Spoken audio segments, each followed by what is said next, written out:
भारत माता की जय, भारत माता की जय। हमारा प्रधान कैसा हो? मनीष भैया जैसा हो। हमारा प्रधान कैसा हो? मनीष भैया जैसा हो। हमारा प्रधान कैसा हो? मनीष भैया जैसा हो। भारत माता की जय, भारत माता की जय, भारत माता की जय। सुनो चाचा हो, सुनो भैया हो, हाथ जोड़े ले बड़ी पहिया हो। सुनो चाचा हो, सुनो भैया हो, हाथ जोड़े ले बड़ी पहिया हो। अब की बार विकास है करना, हम सब ने यह ठाना है।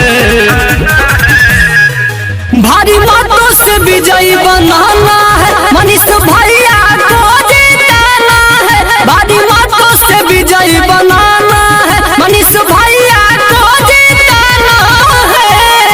मनीष भैया जिंदाबाद, जिंदाबाद जिंदाबाद, मनीष भैया जिंदाबाद, जिंदाबाद जिंदाबाद। हमारा प्रधान कैसा हो? मनीष भैया जैसा हो। हमारा प्रधान कैसा हो? मनीष भैया जैसा हो। ऐसन मौका न मिले दोबारा, भैया बाने सब काल प्यारा। ऐसन मौका न मिले दोबारा, भैया बाने सब काल प्यारा। हे भैया हे चाची हे बड़का भैया तन ध्यान दिया लो हो।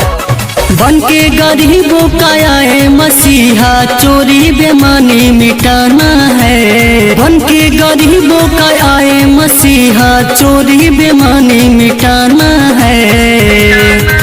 भारी मतों से विजयी बनाना है, भारी मतों से विजयी बनाना है। मनीष भैया जी को जिताना है, भारी मतों से विजयी बनाना है। मनीष भैया जी को जिताना है, भारी मतों से विजयी बनाना है। मनीष भैया जिंदाबाद, जिंदाबाद जिंदाबाद, मनीष भैया जिंदाबाद, जिंदाबाद जिंदाबाद। हमारा प्रधान कैसा हो? मनीष भैया जैसा हो। हमारा प्रधान कैसा हो? मनीष भैया जैसा हो। मनीष भैया जिंदाबाद, जिंदाबाद जिंदाबाद, मनीष भैया जिंदाबाद, जिंदाबाद जिंदाबाद। सबको मिलेगा आवास पेंशन, दूर होगा गरीबों का टेंशन। सबको मिलेगा आवास पेंशन, दूर होगा गरीबों का टेंशन। हे चाची हे दादा हे दादी तन ध्यान दिया लोगो। सबको मिलेगा आवास पेंशन, दूर होगा गरीबों का टेंशन।